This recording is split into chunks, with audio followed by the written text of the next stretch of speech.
ராம் ராம். ஜெய ஜெய சங்கர ஹர ஹர சங்கர. ஸ்ரீ குருபியோ நம.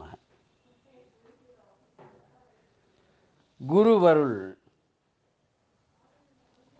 குருவருள் எப்படி திருவருளை சேர்க்கிறது அப்படிங்கிறத நம்ம பார்த்துட்டு இருக்கோம். இன்றைக்கி 40வது பகுதி.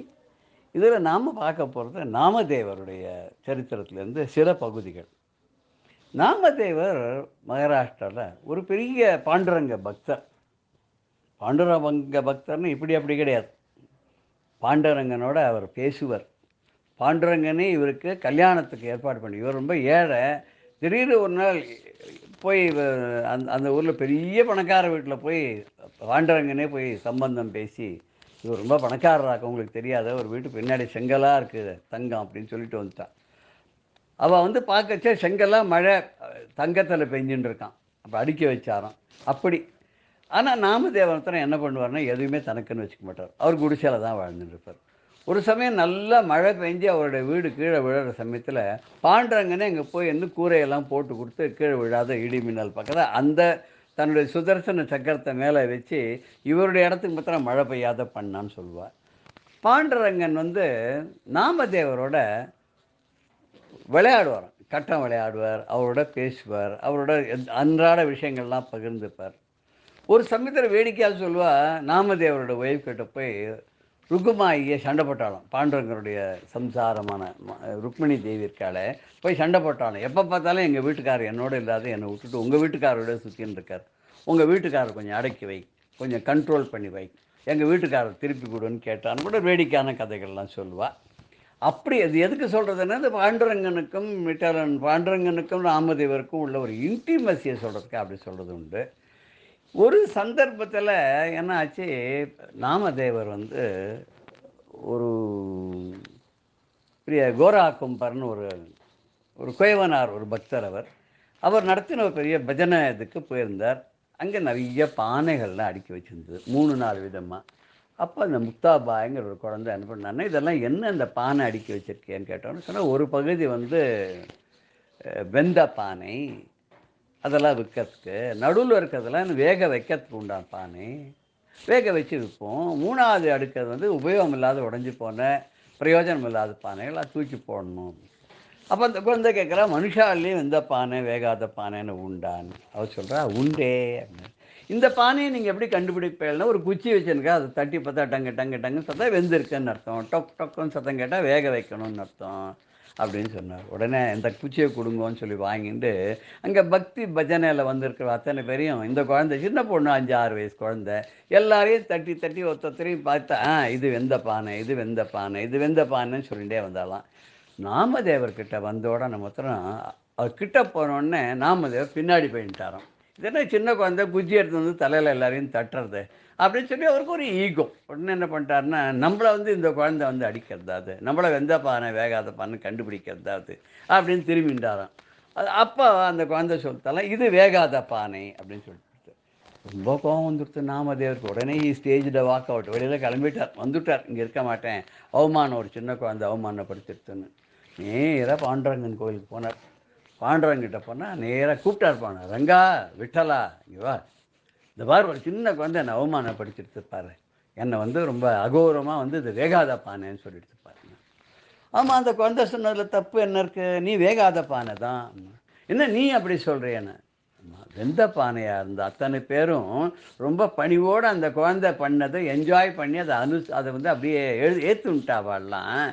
நீ ஒத்தந்தான், உன்னோட ஈகோ, நீ ரொம்ப பெரிய ஆள், நீ வந்து எனக்கே ரொம்ப வேண்டப்பட்டவன், உன்னை யாரும் தீண்டக்கூடாது, உன்னை யாரும் தொடக்கூடாது, உன்னை யாரும் காமெண்ட் அடிக்கக்கூடாது அப்படின்னு சொல்லிட்டு நீ என்ன பண்ண, பின்னாடி ஒதுங்கின்ட்ட. அதனால உன் குழந்தை வந்து வேகாத பானைன்னு சொல்லிட்டு. வேகாத பானைன்னு என்ன அர்த்தம், பதம் வராத பானைன்னு அர்த்தம், பதம் வராத மனுஷன் அர்த்தம். உனக்கு என்னதான் உனக்கு பகவானுடைய தொடர்பு இருந்தால் கூட உனக்கு இன்னும் ஞானம் சித்திக்கலை. சரி, எனக்கு ஞானம் வரத்துக்கு நீ அருள் பண்ணப்படாதான்னு பாண்டுரங்கன்னு சொன்னால், ஞானம் வரணுன்னா வெறும் பக்தி மாத்திரம் போகிற, நீ தான் எனக்கு ரொம்ப க்ளோஸாக இருக்கியே, அது பிரயோஜனமே இல்லை.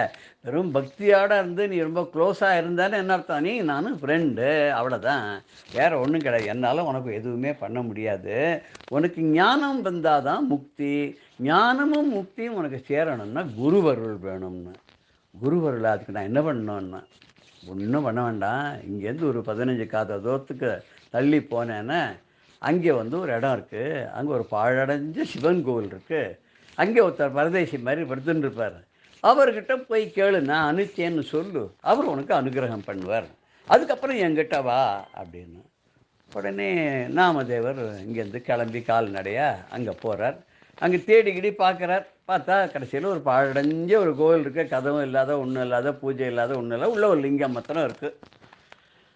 அங்கே சரின்னு உள்ளே போய் தேடி பார்க்குறார். அங்கே ஒரு பரதேசி உள்ளுக்குள்ளே படுத்துன்னு இருக்கார். தலையை வந்து அந்த வாசக்காலில் வச்சுட்டு காலை தூக்கி சிவன் மேலே போட்டுன்னு படுத்துன்னு இருக்கார். அவர் யாருன்னு சொல்லுவா. சில பேர் சிவனே வந்து படுத்துட்டு இருந்தார்னு சொல்லுவா.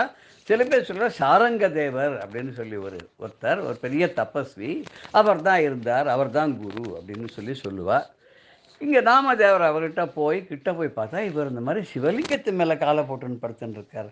அடாடாடாடா, இவர் கொஞ்சம் கூட மரியாதையே இல்லையே. இவர் வந்து ஒரு சுவாமி மேலே கால் போட்டு படுத்துக்கிற அளவுக்கு இவருக்கு என்ன அவ்வளவு கர்வியாக இருக்காரே இவர். இவர்கிட்ட போய் அனுகிரகம் வாங்கிட்டு வா, குருக்கிட்ட உபதேசம் வாங்கிட்டு வா அப்படின்னு சொல்லி பாண்டுரங்க அனுப்பிச்சான்னு. என்ன வேடிக்கை அப்படின்னு சொல்லிட்டு அவர் ஆச்சரியமாக பார்க்கும்போது அவர் கேட்குறார், என்னப்பா பாண்டுரங்கன் அனுப்பிச்சானா? உன்னை பற்றி எல்லாம் சொல்லிட்டான், வா அப்படின்னு கூப்பிட்டார். உடனே அவன் சொன்னான், வாய் உம்மக்கிட்ட போய் பாண்டுரங்க அனுப்பிச்சானு ரொம்ப ஆச்சரியமாக இருக்குது. இது என்ன நீ சிவலிங்கத்தின காலை போட்டுன்னு உட்காந்துருக்கேன், இது என்ன நியாயமா தர்மமா, அது பாபம் இல்லையான்னு.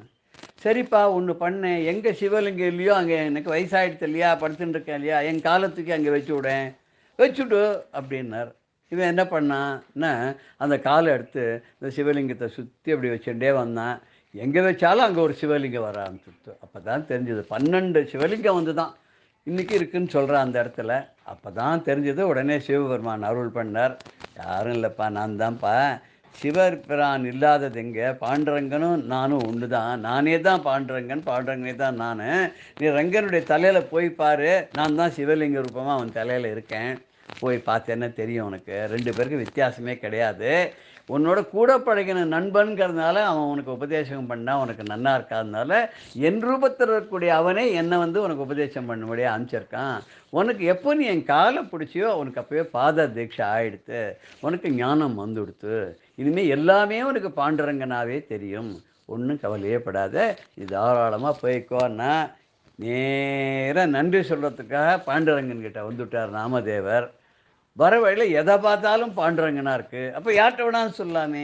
சரின்னு நம்மனா நேராக வந்தால் பீமா நதி கரையில் உட்காந்துட்டார் தியானத்தில்.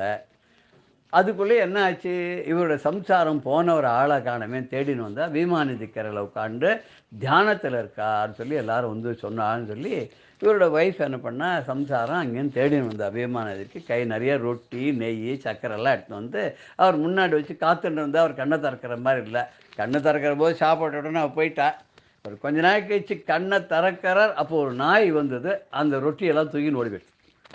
இவர் என்ன பண்ணார், கையில் சர்க்கரை டப்பாவையும் நெய் டப்பாவையும் எடுத்து அந்த நாயை துரத்தின்றே போகிறார். நாயை பிடிக்கவே முடியல.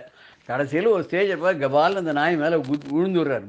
விழுந்து அதை அப்படியே கட்டி அணைச்சி, பாண்டுரங்கா நீ என்னது இந்த காஞ்ச ரொட்டியை சாப்பிடுவாளா யாராவது, கொஞ்சம் இரு நான் நெய் தடவி தரேன்னு சொல்லி கையில் இருந்து கொண்டு போன அந்த பாத்திரத்தை நெய்யை அதை தடவி இந்த சர்க்கரையெல்லாம் தடவி இந்த பாண்டுரங்கன்கிட்ட வாயில் ஊட்டி விட்டாராம் அந்த நாய்க்கு. உடனே பாண்டுரங்கனாக காட்சி கொடுத்தாராம். பாண்டுரங்கனாக காட்சி கொடுத்து உனக்கு இன்றைக்கி தான் ஞானம் வந்திருக்கு, எல்லாத்தையும் பாண்டுரங்கனாக பார்க்குற மாதிரி நான் தான் கீதையில் சொல்லியிருக்கேனே, யோமாம் பஷ்யத்தி சர்வம் ச மை பஷ்யத்தின்னு சொல்லியிருக்கேன் இல்லையா. எல்லாவற்றையும் என்னிடத்தில் யார் பார்க்கிறானோ, என்னை எல்லாவற்றிலும் யார் பார்க்குறானோ அவன்தான் ஞானி, அவன்தான் யோகி, அவன்தான் பரமபக்தன், அவன் எனக்கு ரொம்ப பிடிக்கும்னு நான் சொல்லியிருக்கேன் இல்லையா. இன்றைக்கி தான் உனக்கு எதை பார்த்தாலும் உனக்கு வந்து பாண்டுரங்கனா தெரியக்கூடிய ஒரு ஞானம் உனக்கு வந்திருக்கு. நானாக தான் நாயாக வந்தேன், நானாக தான் உன் ரொட்டியை தூக்கின்னு போனேன். மக்களுக்கு உன்னுடைய ஒரு பிரபாவம் தெரியணும் அப்படிங்கிறதுக்காக தான் நான் வந்து உன்னை இந்த மாதிரி பரீட்சை பண்ணி செஞ்சேன் அப்படின்னு சொல்கிறாராம். இந்த நாமதேவர் வந்து கிட்டத்தட்ட 1 கோடி அபங்கங்கள் எழுதணும்னு, அபங்கம்னு சின்ன சின்ன பாடல்கள், அந்த திருமூலர் திருமந்திரம் மாதிரி அது மாதிரி எழுதணும்னு அவர் பிரதிஜை பண்ணிட்டார். அதனால் அவரை அவ்வளோ பண்ண முடியல. கிட்டத்தட்ட ஒரு 2/3 தான் பண்ண முடிஞ்சதுன்னு சொல்லுவாள். அந்த 2/3 போக மீதி இருக்கிற 1/3 அவர் கம்ப்ளீட் பண்ணுறதுக்காக அவர் மறுபடியும் இன்னொரு அவதாரம் எடுக்க முடியாது ஆச்சான். இந்த உடம்பை அவர் விட்டுட்டு அடுத்த அவதாரத்துக்கு போகும்போது அந்த பாண்டரங்கனுடைய கோவிலுக்கு உள்ளே நுழையும் போது அந்த 2வது படியில் அங்கே தான் ஏறும்போது அவருடைய ஆன்மாவானது பிரிந்ததுங்கிறனால அந்த உடலை அங்கேயே வந்து அடக்கம் பண்ணிட்டான்னு சொல்லுவா. அந்த இடத்துல அந்த படியில் இன்றைக்கி அவருடைய முகம் மாதிரி வச்சுருப்பா. அதனால அந்த படி வழியாக யாரையுமே உள்ளே விட மாட்டா. சைடில் இன்னொரு வாசல் வழியாக தான் நம்ம உள்ளே போகணும். பாண்டரங்கன் கோவிலுக்கு நம்ம உள்ளே போகணும். அந்த நாமதேவருடைய படினே அதுக்கு பேர். நேராக கோவிலை பார்த்து போகும்போது அந்த அந்த வாசலில் 2வது படியிலேயே அவருடைய தலை மாத்திரம் சிலாத விக்கிரகமாக அங்கே இருந்துருக்கும். அந்த நாமதேவர் அடுத்த அவதாரத்தில் தான் துக்காராம் சுவாமிகளாக பிறந்து மீதி அபங்கங்களெல்லாம் முடித்தார்னு சொல்லுவாள். கடைசியில் துக்காராம் சுவாமிகளுக்கு ஆகாசத்துலேருந்து புஷ்பக விமானத்தை சுவாமி அனுப்பிச்சு சன்னதியிலேருந்தே அப்படியே அதில் ஏறி போனார். போகும்போது பாண்டரங்கன்க மேலேருந்து கேட்டானா, என்ன வெறுங்கையோட வர, உன்னோட தம்பூரா என்னாச்சுன்னு. அவர் மறுபடியும் கீழே வந்து தம்பூராவையும் வாங்கிட்டு அதே புஷ்பக விமானத்தில் திருப்பி மறுபடியும் வந்து பாண்டவர்களுடைய திவ்ய இடமான வைகுண்டத்துக்கே போயிட்டார் அப்படின்னு சொல்லுவாள். போயிட்டு அங்கே போய் தன்னுடைய அபங்கங்கள்லாம் பாடிட்டு இருந்தார் அப்படின்னு சொல்லுவாள். நாமதேவரும் துக்காராம் சுவாமிகளும் ஒன்று தான். அதனால தான் நீங்கள் படக்காவெல்லாம் பார்த்தா நாம்தேவ் துக்காராம் ஜி அப்படின்னு சொல்லி சேர்த்து தான் சொல்லுவாள், தனித்தனியாக சொல்ல மாட்டாள். இப்போ நம்ம வியாசராயரே வந்து ராகவேந்திர சுவாமிகளாக வந்தார் அப்படின்னு நம்ம சொல்கிறோம் இல்லையா, அதே மாதிரி தான் நாமதேவரே மீண்டும் அடுத்த அவதாரத்தில் துக்காராம் சுவாமிகளாகவும் வந்து மீண்டும் பல லட்சக்கணக்கான அபங்கங்கள்லாம் பாடினான்னு சொல்கிறார். இன்றைக்கும் மராட்டியில் இருக்கக்கூடிய அந்த அபங்கங்கள்லாம் பாட கேட்கறதுக்கு ரொம்ப அனுபவித்து பாடுறதுக்கு நம்ம துக்காராம் கணபதி அவர்கள் மகராஜன் சொல்லியிருக்கார் நம்ம ஊரில் கடையநல்லூர். அவர் நிறைய அவருடைய பிள்ளையெல்லாம் இந்த அபங்கங்கள்லாம் ரொம்ப பிரபலப்படுத்தின்னு இருக்கா. நிறைய பேர் கச்சேரியில் கூட பாம்பேலேருந்து வந்திருக்கக்கூடிய நிறைய வித்வான்கள் விதுஷிகள்லாம் கூட நிறைய பேர்லாம் பாடுற அபங்கங்கள்லாம் கேட்கறதுக்கு ரொம்ப சந்தோஷமாக இருக்கும்.